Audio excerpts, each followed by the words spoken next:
it goes right, it's a slice. If it goes left, it's a hook. If it goes straight, it's a miracle. This is Out of Bounds. If it's happening in the world of golf, we're talking about it. Coverage, debate, discussion, pro golf and local golf. Let's do it.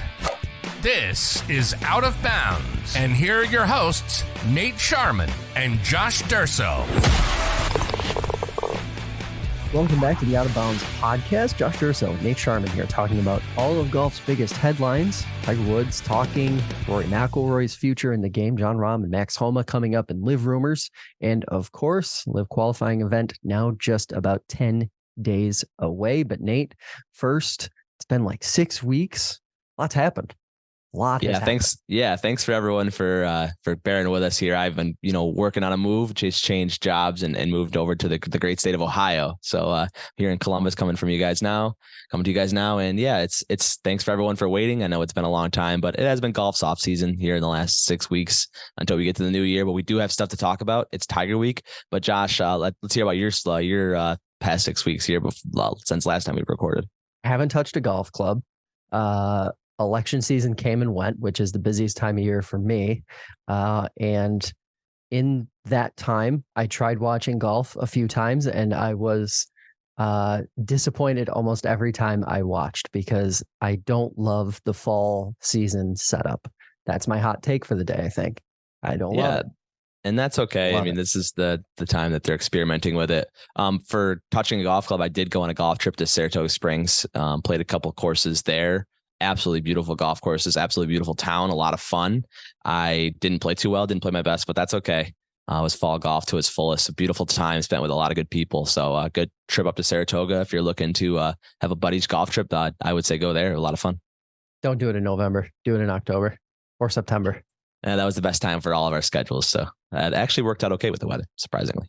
All right, so let's get into the news of the week. Tiger teeing it up at the Hero this week, his tournament down in the Bahamas. First time he's played since April 2023. That was the Masters. Also, I believe the first time yesterday we heard him talk since that presser at the Masters. 20 players in the field here. There's obviously no cut. There's world ranking points. It's a real tournament, a little bit unusual, but it's legit. Interesting for me, I think, after listening to his press conference yesterday, Tiger taking a glancing shot at the commissioner when he was referencing Rory McIlroy's role in the tour. Obviously, we're going to talk more about Rory later in the show, but referencing his role as spokesman and one of the best players, spokesman of the tour, and also one of the best players in the world. And he also talked about his frustration with negotiations at this point between the PGA Tour and PIF. He seems optimistic that the December 31st deadline is going to happen. A little skeptical about that. But Nate, what stood out to you from that presser yesterday? Yeah, before I get into what really stood out to me, Josh, how great was it to turn on your TV and see Tiger Woods?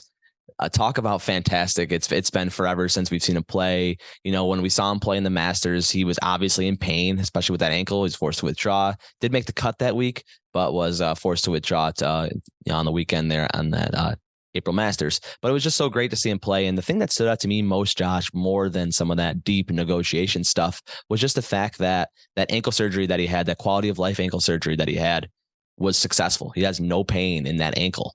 And to hear him say that was incredible. He did go on later to say that he does have pain in his knee and some of his other little parts in his body. But it's great to hear that kind of sort of quality of life surgery that he had on that ankle, Josh, after that accident, did go well, and that he made a couple of jokes about it. He can walk again, right?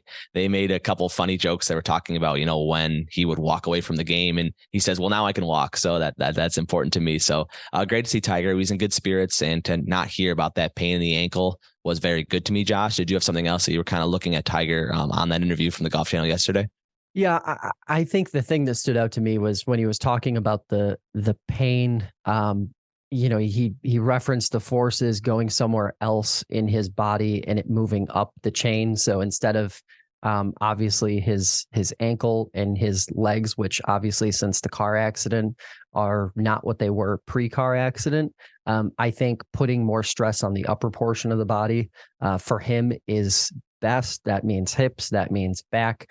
And I think one of the biggest like visual difference in Tiger that we saw yesterday versus, Tiger we've seen in the past is that his upper body is absolutely ripped. Like, we've seen some pictures on social, or at least I've seen some pictures on social over the last few months of him wearing shorts and playing golf and sort of like hitting shots. And I thought it was interesting then that his legs looked so small compared to what they used to look like. And, that's just a reality of his current body at almost 50 years old. But now to see what his upper body looks like, and also to see some of the videos of his swing, his current driver swing, the one that he will be using. And, he says he wants to play 12 events a year, or he can play about one event per month throughout the year. He's going to put a lot of stress on that upper body, but it looks like that upper body is ready for it. Can he? I don't know. Like, what do you make of that 12? He hedged. So he says in one breath, I can probably play in 12 events a year, maybe one a month. But then he also says, we're going to see how everything goes after this weekend. Yeah. 12 seems asinine to me. That seems like a lot of events for especially a guy like Tiger Woods with his age, and his injuries. I think I would find a spot with the 4 majors, and then he plays a couple of his events, gets you around 6 a year. I think 6 to 7 events is probably in the good spot. But it was interesting you had a classic Tiger quote where he said, I wouldn't play this week if I didn't think I could win. So, Josh, I would love to hear what you think. Do you think he could win this event, the Hero World Challenge? Do you think he has any chance in that, or where he kind of falls? And also, I'd love to hear what you think about the 12 events too. I guess it's a never say never situation. Will he win? I almost feel like this week is kind of a flip of a coin.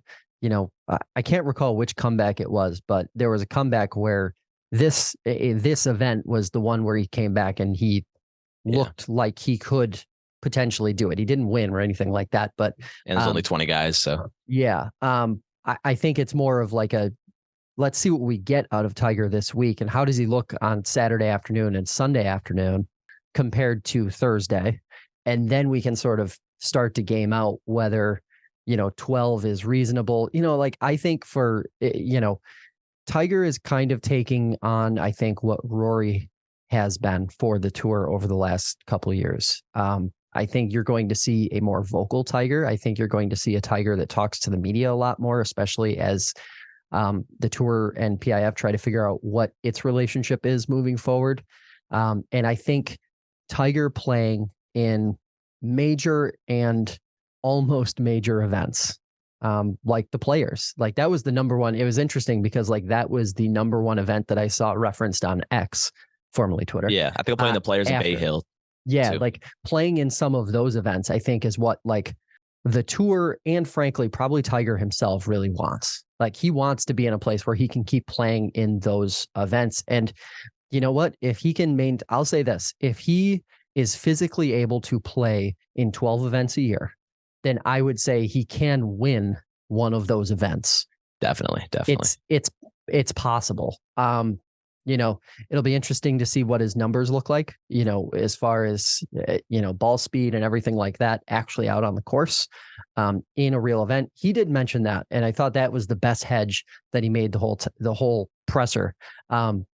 He referenced putting pencil to paper, and, he's played a lot of golf. He's hit a lot of golf shots, but he hasn't played competitive golf. And, I recall all of the Tiger comebacks, and there was always a buildup. There was always a kind of like a ramping up. And I kind of feel like that's the way he's approaching this, where he wants to slowly try to see if he can ramp this thing up and get to a place where he can not just play in the biggest events of the year, but compete with the best players in the world in these events. Right. Yeah. I also know at the end of the day with Tiger, though, it's just we counted him out right after that first injury, right? That first main injury, we counted him out. He goes and wins a couple different events, including the Players Championship, then wins the Masters, or not the Players Championship, the season-long championship. Then he goes and wins the Masters, and it's like, wow, like this guy has been medically fused together now more so than before. So I don't think it would be a surprise to me if he does win a golf tournament, especially if he plays 12, like you said. I would say the other big thing here, logistically, is how does Tiger fit into this? How does Tiger fit into the tour's new format? Because the rules and the regs to get into elevated events, which I would assume would be the only events that Tiger is going to even consider playing in, it's tough. It's a bar. Like, you have to, there are some very prominent household names in the golf world who had to go through fall qualifying and did not have guaranteed spots in elevated events next year, and will have to literally play their way in non-elevated events in 2024. So how does Tiger fit into that? Does he get basically like the Tiger Pass, where he just gets in to get in, and that's that? And what happens if, imagine the scenario where a Tiger, I'm not even sure what his world ranking is right now, but it's surely very, very high since he hasn't touched a golf club in eons. Imagine a scenario where a Tiger who's ranked 200 plus in the world wins an elevated event, and what the reaction to that would be internally from players who are, say, ranked 100 to 200. Yeah. I just think that is a very, especially with, elevated events shrinking fields, and a lot of those events are only going to be like, 70 to 80 guys with, 15-ish player cuts in a couple of them, and no cuts in a lot of others. So I think that's logistically something that the tour is going to have to be careful with and try to figure out how they want to navigate. Yeah, I think you won't see players in that, that ranking around Tiger really talk about it that much, but they might have a problem with it. But at the end of the day, it's just, if Tiger wants to play in your golf tournament, you move everything aside and you find a spot for him, right?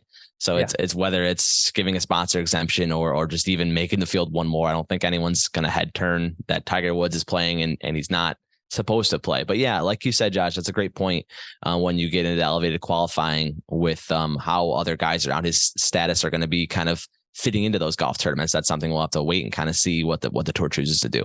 Yeah, it'll be interesting. Like, do they just expand the field by one just to not step on any toes, or try to, clean, try to create a clean break for some of those? It'll be interesting to see how it goes. And, again, this is all contingent on him playing this weekend, looking good enough in this event. And I would assume the PNC as well, right, physically, that he is able to, turn around and play some serious events next year. Do you think he beats half the field? Do you think he comes in 1 to 10 or 11 to 20? I would say 11 to 20. 11 to 20. Okay. Yeah, I haven't been in that middle somewhere. Yeah, I don't, could he go out and finish top 5? I guess maybe, but it's a stacked field. Like, this is the best of the best. He's playing with, I believe, Victor Hovland. Hovland, I think, yeah. In round 1. Ooh, they might as well rename this tournament the Victor Hovland Show because he's won the last 2 years. Yeah, I mean, and you want to talk about a guy who ended on fire. Oh yeah, it's just yeah. So it'll be, I think it'll be tough. He has an uphill battle to finish top 10. If he does, I think that's a feather in his cap, and he has good reason to feel really great moving forward. Let's talk a little bit about Rory. We have some PIP news, which that broke a few weeks ago, right? No. Yes. Yep. Yeah. So Rory got the big money. Rory got the 15 million for winning the PIP. That's the whole media interest charade. Tiger obviously won the first couple iterations of this, playing almost no golf. Rory is off the policy board. He is also selling his home in Florida, and listening to some of the, I believe it was The Independent had an interview with him, or perhaps it was another one of those European outlets. Did an interview with him where he talked about, everything that happened at the Ryder Cup, that back and forth. He referenced a couple text messages and phone calls that Tiger made to him immediately afterward, and then were just ignored, never followed up on. before I say anything, I'm curious, where does all this leave Rory moving forward in your mind? I think Tiger, and not to get too much back to Tiger, but I think Tiger said it best yesterday in his press conference. Rory was in contention in like pretty much every single major event last year. He played some amazing golf, didn't really result in a lot of wins for Rory McIlroy, but was in contention on Saturday, Sunday, every single week last year. And on top of being what we called the poster child for the PGA Tour last year, right? Especially more so in the beginning of the year than the end of the year. I think it just got to be too much for the guy. He's still playing some of the best golf of his career right now, and he's still in his prime in terms of golf ages. So I think him selling his house, him dropping out the policy board, that doesn't raise any red flags for me, in terms of leaving the PGA Tour or anything like that. I think he just needs to sort of distance himself away in order to play better golf. I think that's kind of what I'm coming from.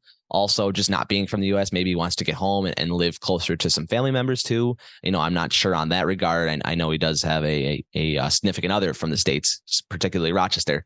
But don't want to get too much in the head of Rory McIlroy there. It doesn't really bring me a lot of red flags. But I just go back to him just playing some of the best golf of his career. Especially last year, it seemed like every single week, Josh, he was in the mix. Not necessarily winning, like I said, but just so that's why I don't really read too much into it of him leaving the PGA Tour, more so of him taking a little bit more of a backseat with his voice and kind of letting his game do the talking.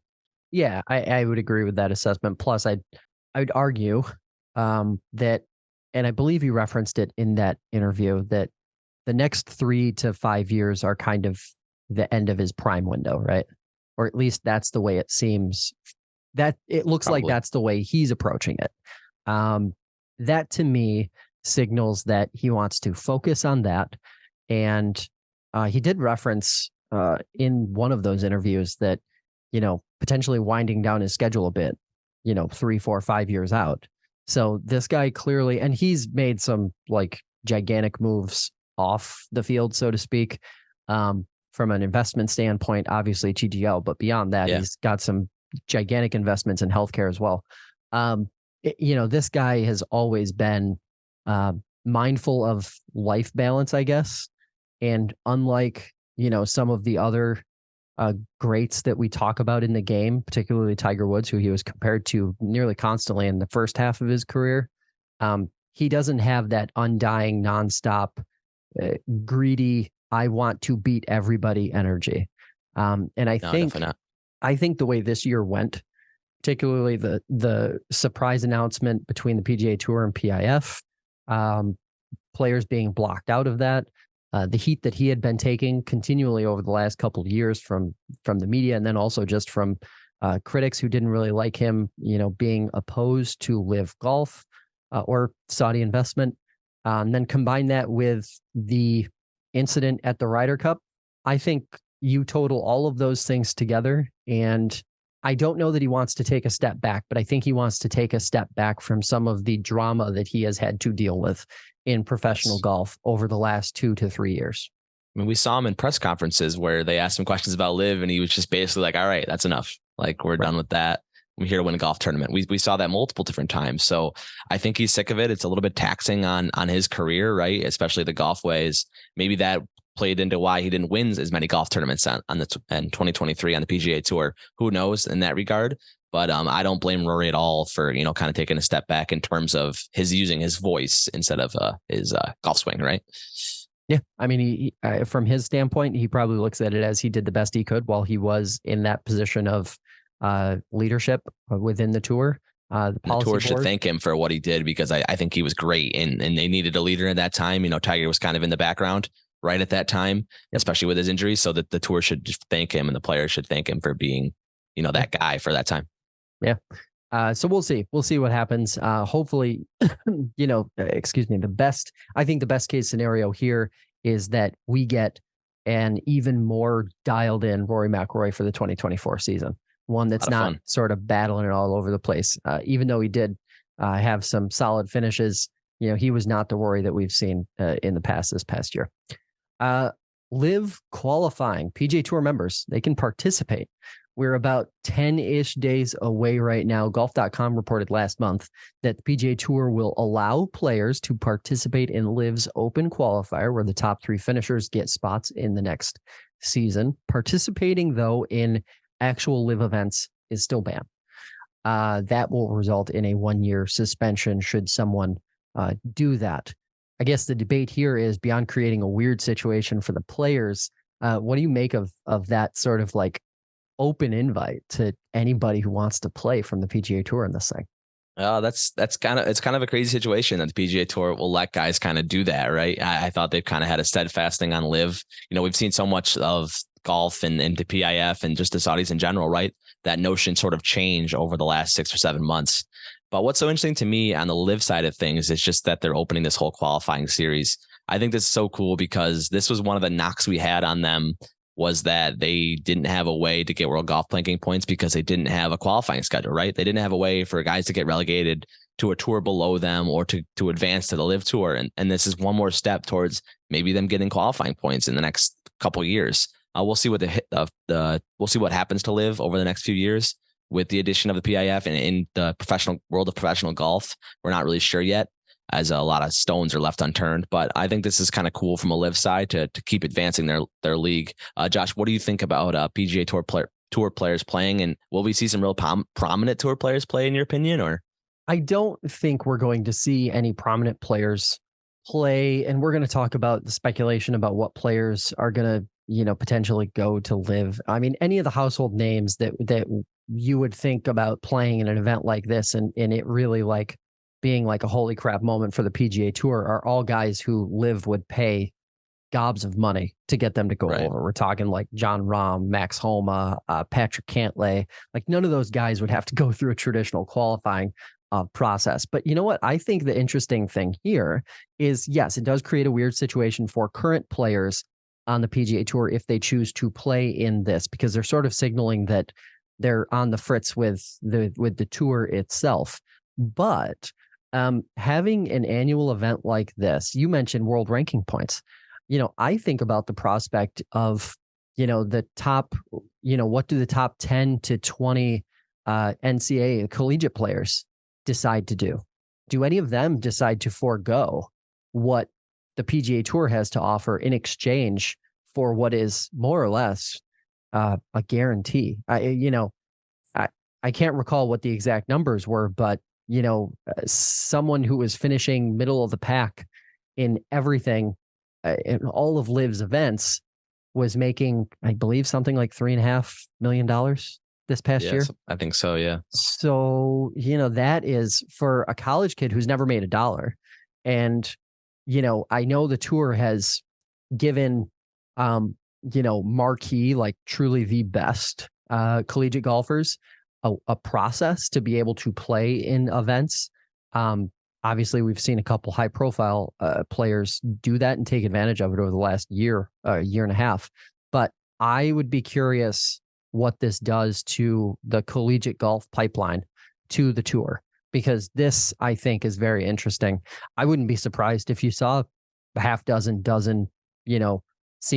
graduating seniors from the college game looking at this, or potentially anybody else, because at the end of the day, like, what do these players have to prove to LIV to be able to get in? And I don't think if you're one of the best players at one of these programs at Texas, at any of the biggest programs in the country, they're going to let you in. Yeah, that's a really good point, Josh, because you go to this LIV qualifying event, you play well, right? And you get in somehow, which it will be hard to do, but you play well, you're a good player. And you get in the LIV Tour, and you might not play your best golf for those LIV events, but you get strapped on a team maybe with Taylor Gooch or with Bryson DeChambeau or somebody that's played well in LIV, and you make a ton of money and you support your family and your predecessors for many years. It's definitely an interesting topic, Josh. I didn't think about the whole college fact, but yeah, I think you're right. I think we will see some guys, coming, some graduating players or players that are moving on to get the professional card, doing that. There's not as much history with it. I think a lot of guys grow up thinking they're going to play in the PGA Tour, but that could be kind of off the window once you think about this generational wealth you can make over in Saudi Arabia. Yeah, I mean, and especially as more of the schedule becomes US based, which we're seeing that this coming year with LIV, they're playing more events over here, obviously, because they know that's where the most money is to be made through TV. But, I think about the comments, I believe it was one of the Bryan brothers, after they both qualified for, it was a couple events ago, I believe the Bermuda. After that, or down in the Bahamas, after that qualifier or after that event, they talked about how, where people in golf make money has changed. And they referenced YouTube, obviously, because they have made a ton of money off of YouTube in golf. And that's how they've built their audience. And that's how they've been able to afford the life in golf that they've wanted to pursue. Same goes for most college kids coming out and looking at the PGA Tour versus LIV.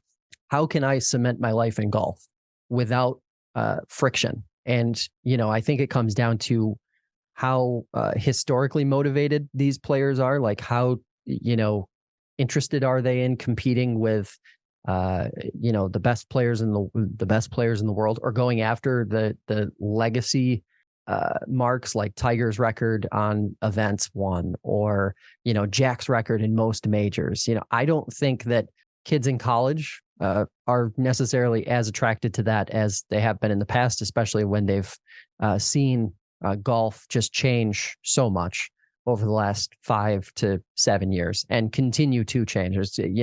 I think YouTube golf's audience is going to be larger than professional golf's audience here very quickly, if it's not already.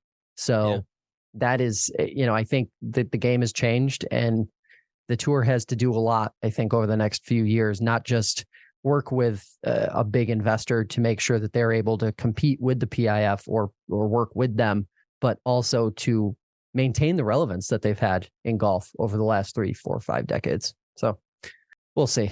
John Rahm speculation never freaking ends. We've been seeing posts on X now for the last month and a half that he may go. We saw 600 million figure be tossed around. Max Homa was allegedly offered 500 million to go. The Rahm speculation really heated up after he backed out of TGL. Obviously, we have some news to talk about with TGL after, but what do you make of all of the chatter about, John Rahm, any of the other big names potentially going to LIV? Oh, we've heard this John Rahm chatter to LIV for what? Excuse me. Now, seems like there's been 5 or 6 different occasions where they've talked about John Rahm going over to LIV. I don't think there's really a chance that John Rahm goes to LIV. He's such a PGA Tour legacy guy. He talks about, in his pressers leading up to big tournaments about how he watches on his phone for, kind of past tournaments and knows especially a lot about Seve Ballesteros, who was very prominent on the PGA Tour. So I don't think from a legacy standpoint that John Rahm will go. But the only thing that does make me think, Josh, is he's accomplished a lot on the PGA Tour, won a lot of PGA Tour events. So maybe he says, well, I've kind of been a been there, done that situation for him. Maybe he goes, takes the money and, sets up his family for generational wealth. And then he can still play in the majors where he can still make history and still build his legacy through that. So more that I think about it, it does seem like it could happen. But at the end of the day, I think it's pretty close to not a shot that he's going to go. Yeah, I don't really have a lot to say about it. If he goes, okay, cool. Like, I don't think it really changes anything, especially if we're headed towards a world where LIV, PGA Tour, the DP World Tour are all one anyway. The legacy stuff, again, I don't think truly, heart of hearts, I don't think any player that's considered one of the 10 best players of the last 15 years cares as much about the legacy stuff as Tiger did. I think Tiger was kind of the peak of that. And, at the end of the day, the records and everything like that, all these guys are set. And Rahm has said that a billion times. Like, his family is set even with what he's won on the PGA Tour. And, something like this, yes, I think, could he go to LIV? I'd put it at like a 10% chance, I guess. I think players did care about the PGA Tour legacy. I think they did. And then the PGA Tour powers that be went behind their back and made that deal with the PIF back in June. I think that salted a lot of players. What are we talking about PGA Tour legacy? So I think before that, I think growing up as a kid, I think especially a guy like John Rahm, who looked up to Seve, talks about Seve a lot. He really looked up to him and wanted to be like him. I think he did have that, but I don't know if John Rahm in particular, but I think a lot of players kind of got salted from that, when the PGA Tour went behind their back and didn't tell them then and made the deal with the Saudis on June 6th. So I think that's really a big kind of thing on this timetable of PGA Tour events. Yeah, I don't know. I feel like that for the players who feel that way, I feel like that's a very naive, a very naive approach to thinking about this whole thing. Because look, the PGA Tour, so you can talk about legacy all you want, but the PGA Tour was and is facing an existential crisis if it doesn't get massive funding. Like this world that's been created by the PGA Tour and really forced by the players who have continually over the last 15 years just expected more and more and more in purses, in money, in everything. Like this is their reality. They created this. They created this monster where money rules. Money is the number one. Exactly. And legacy just goes out the window because legacy can't constantly be evolving like that. So, I think when push comes to shove, if any of the players feel like, their mind was changed when Jay Monahan and the powers to be in the PGA Tour struck a deal or struck a framework deal with PIF, that's just scapegoating your own poor decision making and poor planning over the last 10 years, which, one pet peeve I have at this point, the players love to say this is the players tour, but it appears as though roughly 5 or less of the players on the PGA Tour have actually thought about the way in which to keep the PGA Tour alive as a business model into the future, with shrinking TV audiences, with competition now from outside the US, and that was going to happen eventually no matter what. I think it was really short-sighted for players to just think that there was going to be this endless money tree, so to speak, that just kept the PGA Tour and its high-profile events with growing purses intact and on the growth side forever without any intervention or any real planning. Crazy. Yeah. No, you're 100% right. And I think we can, go on a whole nother podcast about, what's kind of happened and what our thoughts are, what the last 12 months has looked like and what the next 12 months could possibly look like, Josh. It's just such a bizarre world that professional golf is in right now. We've seen so many different avenues get turned around. We thought we were going to go with the PIF. Now it looks like American investment can happen, in professional golf in the United States. So it's really interesting to see. Tiger's steadfast that we're going to find a deal by December 31st. I don't think that's going to happen. I think it'll, trickle into the new year. Especially nowadays, we joke so much about people putting things off until the new year, right after Thanksgiving. So I don't think we'll see a deal, but I'm interested to see what happens. Yeah, we'll see. We'll see what happens there. Last topic here before we get out. TGL delayed until 2025. I thought when I heard this news, obviously that stemmed from the collapse of the building, the dome that they were going to be using for these events. Obviously, it seems like there was a lot of other things in my mind that were going to prevent TGL from really getting off the ground in 2024, January 2024.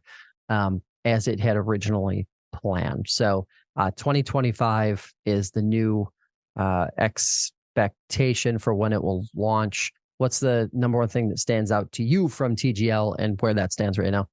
The number one thing that stands out to me, Josh, is just how cool it was looking, right? We saw how golf has become so innovative over the last few years, and they came out with some of the rules and regulations, and they put some pictures out of what it's going to kind of look like. And it looked really fun. They included a shot clock. They included timeouts. This was going to move along. This is going to be fun to watch on TV in my mind. And then they had a tragedy where the building collapsed. Luckily, it didn't. I don't think anybody was hurt.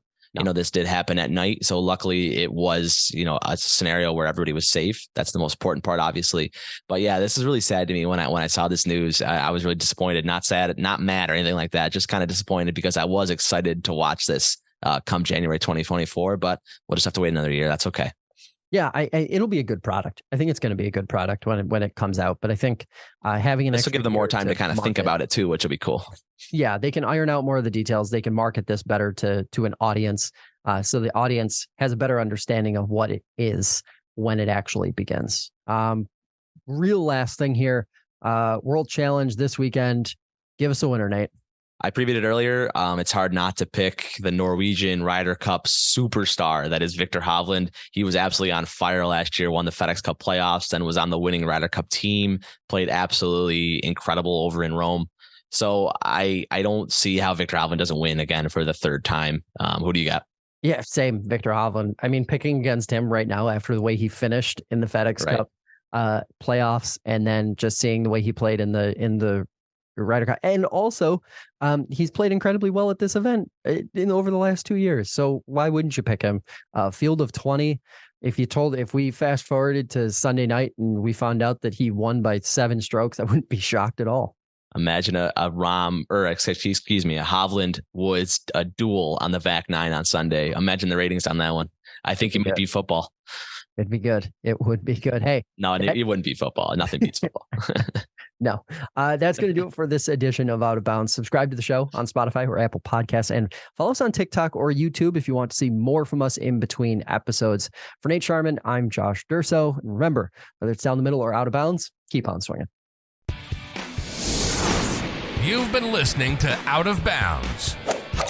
If it's coverage, debate, or discussion of pro and local golf, we'll be talking about it. Be sure to visit the website. Find us on TikTok, Instagram, and Twitter. See you next time on Out of Bounds.